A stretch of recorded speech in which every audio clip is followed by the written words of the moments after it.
ఇందులోకి 10 మంది గట్టిగా పట్టుకొని ఆచరించిన నేను వచ్చినందుకు కదా. అందుకని అమ్మా, మీరు సప్పట్లు కొట్టడం కంటే ఆచరించడం ముఖ్యం. అలా నా జీవితంలో జరిగిన అద్భుతాలు కోకొల్లలు ఒక పుస్తకమే రాయొచ్చు.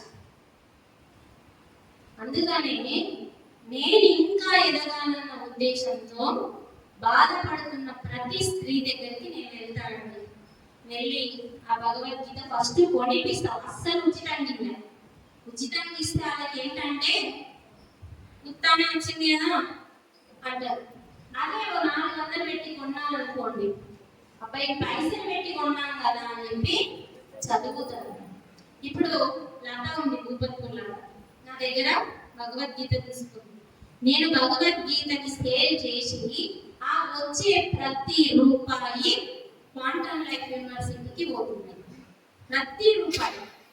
నేను బస్ కిరాయి కూడా నా ఇంటికి వెళ్ళే బస్ కిరాయి యూజ్ చేస్తాను. కానీ ప్రతి రూపాయి, ప్రతి 100 రూపాయలు వచ్చినా సరే ఆ ప్రతి పైసని క్వాంటమ్ లైఫ్ యూనివర్సిటీ అంటే న్యూటన్ లక్ష్మీ మేడం వాళ్ళు చేసే సేవకి నాదేదో ఆవగించేంతగా అక్కడికి అందించడం జరుగుతుంది. ఇప్పుడు లత ఇవ్వండి యూట్యూబ్ లో క్లాస్ చెబుతుంది. భూపత్పూర్ లత అదే బుక్ పట్టుకొని తను తెలుసుకుంటుంది.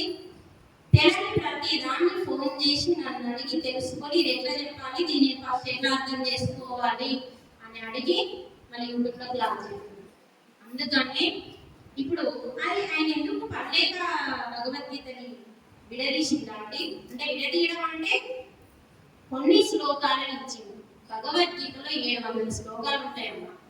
మరి 700 శ్లోకాలకి వెళ్ళి మొత్తం చదవండి ఎందుకు చెప్పలేడైనా?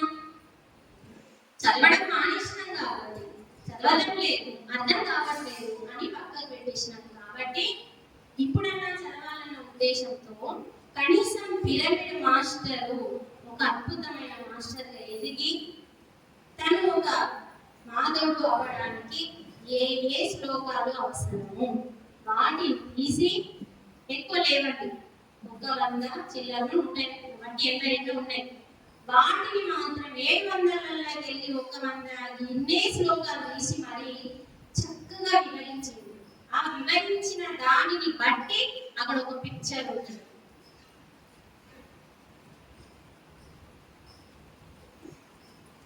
అంటే అక్కడ ఎందుకు ఆయన ఇచ్చిండు అంటే ప్రతి స్త్రీ భగవద్గీత చదవాలి, ప్రతి పురుషుడు భగవద్గీత, ఫస్ట్ స్త్రీ చదవాలి అని చదవచ్చిన ప్రతి స్త్రీ భగవద్గీత చదివి చక్కగా చూడండి. ఇలా పిక్చర్ కూడా ఉంటుందండి. ఇది శ్లోకం. ఈ శ్లోకము మనకి భగవద్గీత భగవానుడు ఇచ్చిన భగవద్గీతలో వీడి వరకు ఉంటుందండి, ఇక్కడ వరకు ఉంటుంది. సారు ఇది మనకు అర్థం కావట్లేదు అని చెప్పి ధ్యానం హై లెవెల్ స్థితికి వెళ్ళిన వాళ్ళకి అర్థమవుతుందండి.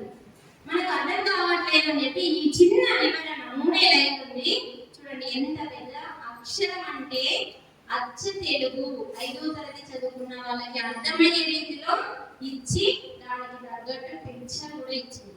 మరి ఆయనకి పనులైతే ఇచ్చిందండి. ఇవి దాని 50 పుస్తకాలు రాసిండు.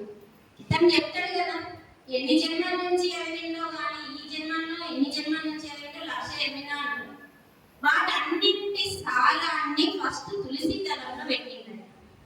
తులసి దళము మనము ఎంతో ఏకాగ్రతతో చదివితే చాలా అద్భుతాలు ఉన్నాయండి. దాంట్లో ఏదో మేడం చదవన్నది కొన్నాము చదివినాము అన్నట్టు చదవకుండా ప్రతి బుక్కు ఒక అద్భుతమే, ప్రతి బుక్కు ఒక అద్భుతమే. ప్రతి ఓషో కానీ రజనీష్ కానీ మన పత్రిజీ కూడా 50 పుస్తకాలు రాసింది. చూడండి, రాసింది కాకుండా ఇది వివరించింది. ఇది చదువుతున్నా కొద్ది, ఇది మనం చేస్తున్నా కొద్ది మన లోపల ఉన్న అంతరంగంగా అంతర్లీనంగా మాయమైన జ్ఞానం బయట వస్తుంది. బయట ఎక్కడి నుంచో రాదు, మన లోపలనే ఉంది, అదంతా బయట వస్తుంది.